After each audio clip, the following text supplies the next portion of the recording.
नमस्कार, छत्तीसगढ़ एक्सप्रेस में आप सभी का स्वागत है। मैं हूं आपके साथ कविता पांडे। सीधे चलेंगे जहां नवा रायपुर से मुख्यमंत्री विष्णुदेव साय मुख्यमंत्री उत्कृष्टता पुरस्कार 2025-26 कार्यक्रम में शामिल हुए हैं। मैंने लिखने का प्रयास किया है, the ultimate good governance is not measured by GDP growth, ease of doing business rankings or any digital transformation initiatives. The ultimate good governance is measured by the degree to which every citizen can look at the government and see their own highest potential reflected back. Then and only then has good governance been achieved.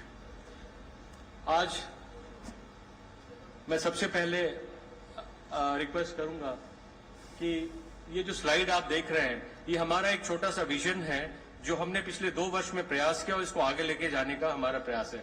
But I must tell you कि we are a learning department. प्रतिदिन हम लोग आप लोगों से कुछ सीख रहे हैं, सारे कलेक्टर से, डीएफओ से, एसपी से और सारे सेक्रेटरी से, मैम से, सर से, सभी के मार्गदर्शन में ये डिपार्टमेंट आगे बढ़ रहा है। और ये डिपार्टमेंट जो है एक टीम की तरह काम करता है और we are kind of facilitating.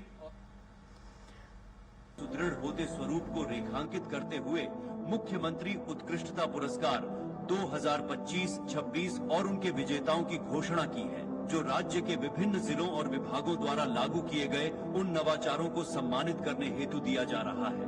सुशासन केवल नीतियों से नहीं बल्कि निरंतर हो रहे नवाचारों से साकार होता है। इसके लिए मुख्यमंत्री श्री विष्णुदेव साय के दूरदर्शी नेतृत्व में सुशासन एवं अभिसरण विभाग द्वारा पहल की शुरुआत की गई है, जिसका मूल उद्देश्य परिणाम आधारित परियोजनाओं को वित्तीय सहायता, तकनीकी मार्गदर्शन और आवश्यक मानव संसाधन सहयोग प्रदान किया जाना है, जिससे नवाचार के अच्छे विचार वास्तविक बदलाव में परिवर्तित हो सके। मुख्यमंत्री श्री विष्णुदेव साय के दूरदर्शी नेतृत्व में छत्तीसगढ़ में नवाचार अब प्रयोग से ऊपर उठकर व्यवस्था बन रहा है। जो सफल पहले जमीन पर बदलाव ला चुकी है, उन्हें सीमाओं से निकालकर पूरे राज्य तक पहुंचाने का माध्यम है प्रेरणा।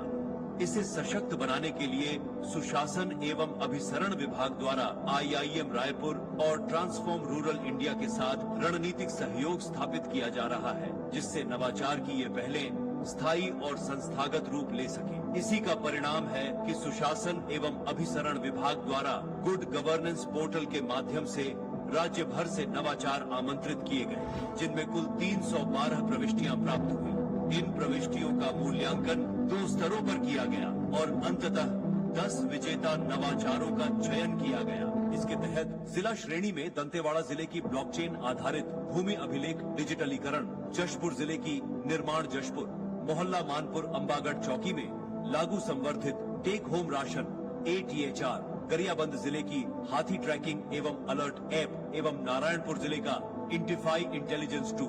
वहीं विभागीय श्रेणी में शिक्षा विभाग का विद्या समीक्षा केंद्र, वाणिज्य एवं उद्योग विभाग की 1 क्लिक सिंगल विंडो सिस्टम, वाणिज्य कर विभाग की समग्र गवर्नेंस सुधार पहल, वन एवं जलवायु परिवर्तन विभाग की FDS 2.0 कुबेर, डिजिटल भुगतान प्रणाली और पंचायत एवं ग्रामीण विकास विभाग द्वारा VBGRAMG अंतर्गत लागू QR कोड आधारित सूचना स्व प्रकटीकरण व्यवस्था। सीधे मुख्यमंत्री उत्कृष्टता पुरस्कार कार्यक्रम देख रहे थे। फिलहाल के लिए छत्तीसगढ़ एक्सप्रेस में इतना ही। आप देखते रहिए स्वराज एक्सप्रेस। नमस्कार।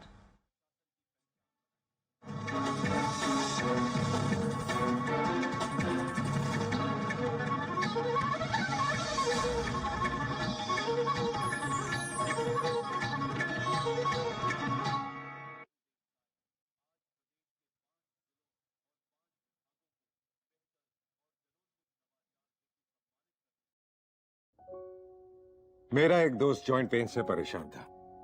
मैंने पूछा, डॉक्टर ऑर्थो ट्राई किया? तो उसने बताया, सोच रहा हूं। बस यही प्रॉब्लम है। सबको पता है डॉक्टर ऑर्थो जोड़ों के दर्द का जबरदस्त इलाज है, आयुर्वेदिक है और इसका कोई साइड इफेक्ट भी नहीं है। पास वाले मेडिकल स्टोर पर ही मिलता है। लेकिन लेकर कौन आए? मेरी बात मानिए, अगर दर्द से परेशान है तो आज ही डॉक्टर ऑर्थो ऑयल और कैप्सूल्स ले आइए। देवभूमि उत्तराखंड, आज यही देव। चलिए आपको सीधे अब नवा रायपुर ले चलते हैं, जहां मुख्यमंत्री विष्णुदेव साय पहुंचे हुए हैं। मुख्यमंत्री उत्कृष्टता सम्मान एवं समारोह में अभिसरण विभाग बनाया समारोह को है। संबोधित कर रहे हैं। देखिए वो लाइव तस्वीर। सभी योजनाओं के समन्वय और प्रभावी क्रियान्वयन का केंद्र है। पिछले 2 वर्षों में हमने 400 से अधिक नीतिगत सुधार किए, पुराने अनुपयोगी नियम कानून समाप्त किए और कई में बदलाव किए हैं। इन सुधारों से प्रदेशवासियों का जीवन सरल हुआ है और प्रशासन अधिक कुशल बना है। मुख्यमंत्री उत्कृष्टता पुरस्कार में आज 5 जिलों और 5 विभागों के नवाचारी प्रयासों को सम्मानित किया गया है। इससे अच्छे काम करने वाले अधिकारी प्रोत्साहित भी होंगे।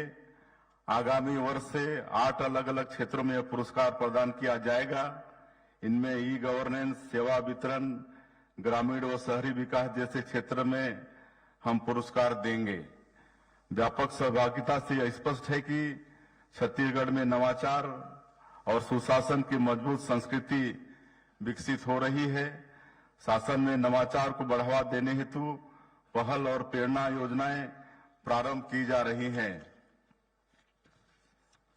पहल से नए विचारों को सहयोग मिलेगा और प्रेरणा से सफल योजनाओं का विस्तार होगा। शीघ्र ही मुख्यमंत्री हेल्पलाइन भी शुरू की जाएगी, जिससे शिकायत निवारण और जन भागीदारी और मजबूत होगी।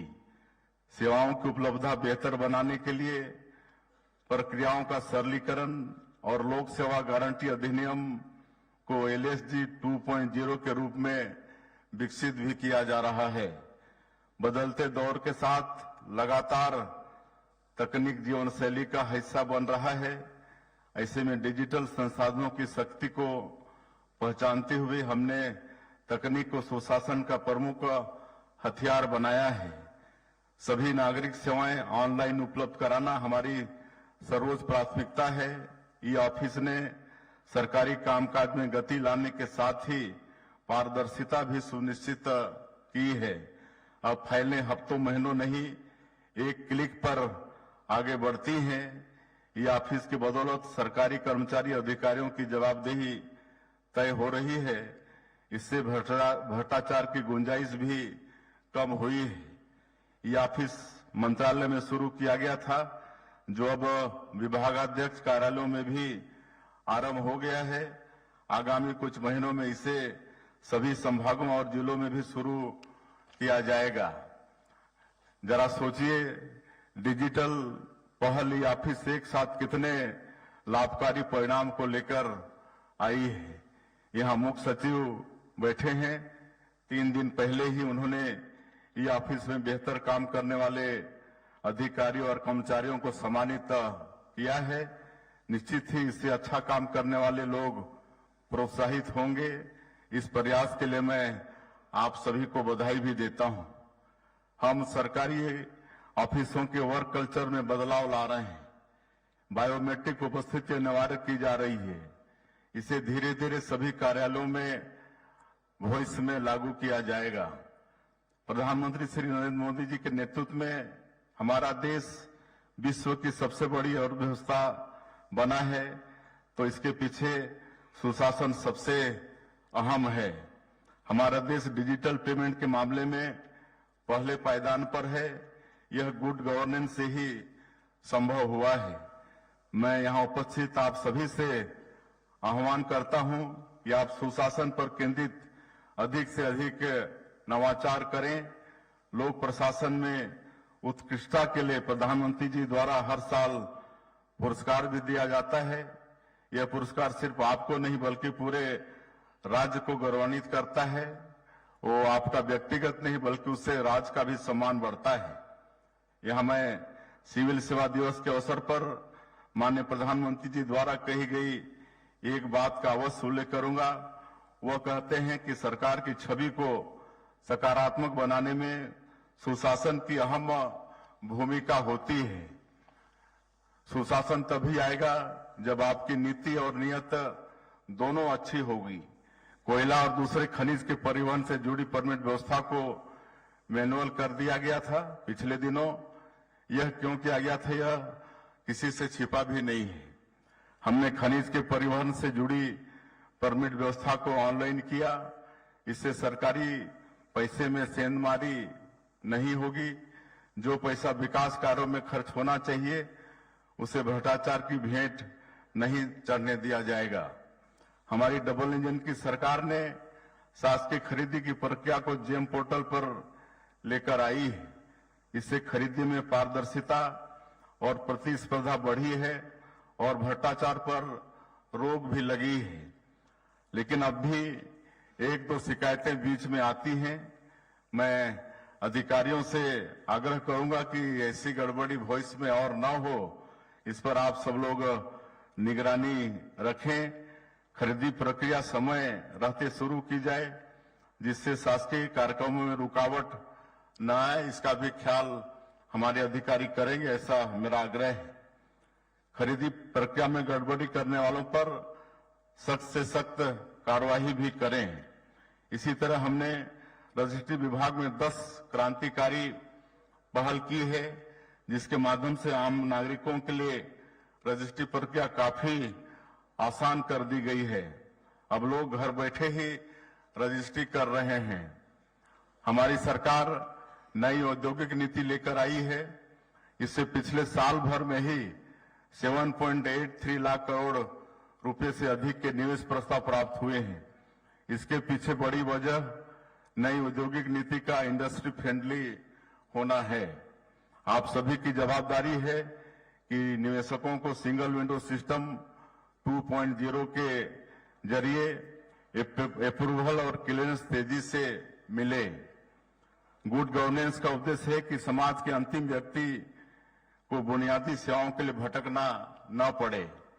पंचायतों में शुरू किए गए अटल डिजिटल सेवा केंद्रों से ग्रामीणों को आधार, पेंशन, बैंकिंग और बिल भुगतान जैसी सुविधाएं एक ही स्थान पर मिल रही हैं।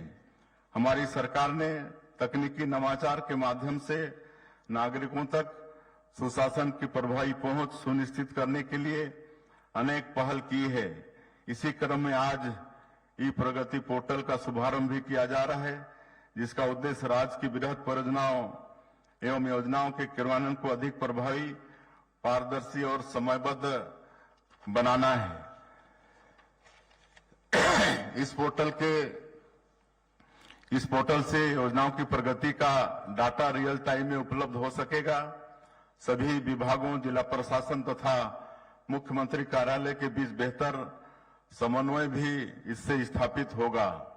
इससे राज्य में ई गवर्नेंस को और मजबूती मिलेगी तथा नागरिकों को योजनाओं का लाभ समय पर और सहज रूप से प्राप्त हो सकेगा।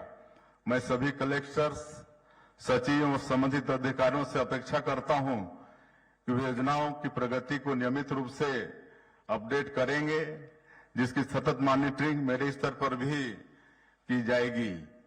हर योजना अच्छी होती है, चुनौती उसके क्रियान्वयन में आती है। मैं आप सबसे हमेशा कहता हूं कि अधिकारी फील्ड में जाएं, वास्तविक समस्याओं को समझें और समस्याओं के त्वरित निराकरण का प्रयास करें। मैं जसपुर के ग्रामीण क्षेत्रों से आता हूं। मैंने ग्रामीणों की समस्या को करीब से देखा है। कई बार ग्रामीण और जरूरतमंद शासन प्रशासन तक नहीं पहुंच पाते। ऐसे में हमें उन तक पहुंचना होगा। इसी को ध्यान में रखकर हम सुशासन तिहार के माध्यम से गांव-गांव तक पहुंचे। इस दौरान प्राप्त हुए 41 लाख आवेदनों का निराकरण आप सभी के सहयोग से, आप सभी के परिश्रम से किया गया। जब आप जनता और हितग्राहियों के बीच जाते हैं तो किसी भी योजना की अच्छाई और उसकी कमियों का पता चलता है। सुशासन तिहार ने साबित कर दिया कि जनभागीदारी से आप बड़े से बड़े लक्ष्य हासिल कर सकते हैं। सभी विभागीय सचिव और कलेक्टर यह सुनिश्चित करें कि विभागीय कार्यों के नियमित समय में समीक्षा अनिवार्य रूप से हो।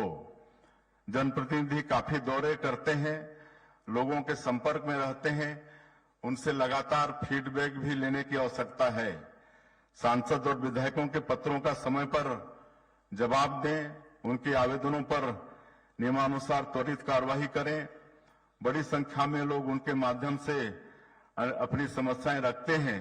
इसलिए उनकी ओर से आए आवेदन काफी अहम होते हैं, तो उनको गंभीरता से लेने की भी आवश्यकता है। यहां मैं एक बात और साझा करना चाहता हूं। गुड गवर्नेंस की पहली शर्त है संसाधनों का बेहतरीन नियोजन। हम नवाचार का हमेशा स्वागत करते हैं, परंतु यह ध्यान रखना आवश्यक है कि बुनियादी प्रशासनिक कार्य इससे प्रभावित न हो, बल्कि नवाचार लोगों को पानी, बिजली, सड़क, शिक्षा, स्वास्थ्य, आवास, बैंकिंग सेवाएं सहित अन्य मूलभूत सुविधाओं की उपलब्धता को आसान बनाने में सहायक हो। हमें दूसरे राज्यों में हो रहे नवाचारों का भी अवलोकन करते रहना चाहिए। जो नवाचार जमीनी स्तर पर सफल रहे हैं, उन्हें अपने राज्य में भी अपनाने की आवश्यकता है। प्रदेश में कानून व्यवस्था को मजबूत करना हमारी प्रथम प्राथमिकता है। शासन प्रशासन के सहयोग से नक्सल प्रभावित क्षेत्रों में शांति स्थापित हुई है और अब वहां योजनाओं का प्रभावी क्रियान्वयन बहुत जरूरी है। अच्छा कार्य करना जितना जरूरी है, उतना ही जरूरी है उसका सही और प्रभावी संचार। सरकार प्रतिदिन जनहित में ऐसे निर्णय लेती है जो आम जनता के जीवन को प्रभावित करते हैं। इन्हें सही तरीके से जनता तक पहुंचाया जाना चाहिए। इसी उद्देश्य से नियमित प्रेस ब्रीफिंग की भी व्यवस्था की गई है। विभागीय उपलब्धियों को उदाहरणों सहित मीडिया के समक्ष रखें और यदि कहीं गलत या अपूर्ण जानकारी प्रकाशित होती है तो तथ्यों के साथ उसे स्पष्ट भी करें। इससे सरकार की विश्वसनीयता और जनता का भरोसा बढ़ता है। छत्तीसगढ़ संभावना से भरा राज्य है। यहाँ नवाचार, पारदर्शिता और सुशासन के माध्यम से विकास की अपार संभावनाएं हैं। सुशासन कोई एक दिन का लक्ष्य नहीं है, बल्कि निरंतर सुधार की प्रक्रिया है। इसके लिए हर अधिकारी को अपने भीतर से बदलाव लाना होगा। हमारे छोटे छोटे प्रयास ही विकसित छत्तीसगढ़ की बड़ी तस्वीर बनाएंगे। बीते 2 वर्षों में हमने प्रधानमंत्री जी की प्रमुख गारंटियों को पूरा किया है। यह आसान कार्य तभी संभव हुआ और जब आप लोगों ने इसमें कड़ी मेहनत की। अब हमारे सामने विकसित छत्तीसगढ़ के निर्माण का लक्ष्य है। अच्छी बात यह है कि हमारे पास इसका स्पष्ट रोड मैप भी तैयार है। छत्तीसगढ़ अंजोर विजन के अंतर्गत 2030 तक के अल्पकालिक लक्ष्यों की समीक्षा की जाएगी। विभागवार जो भी लक्ष्य तय किए गए हैं उसे आप सभी लोग प्राथमिकता से हासिल करें, ऐसा मेरी आप सभी लोगों से अपेक्षा रही गई। मुझे पूरा विश्वास है कि आप सभी के सहयोग से हम छत्तीसगढ़ को समृद्ध और विकसित छत्तीसगढ़ के रूप में बना पाने में सफल होंगे। और आज का ये कॉन्क्लेव और मुख्यमंत्री उत्कृष्टता सम्मान निश्चित रूप से हमारे छत्तीसगढ़ के हित में और सबको प्रेरणा देने वाला होगा।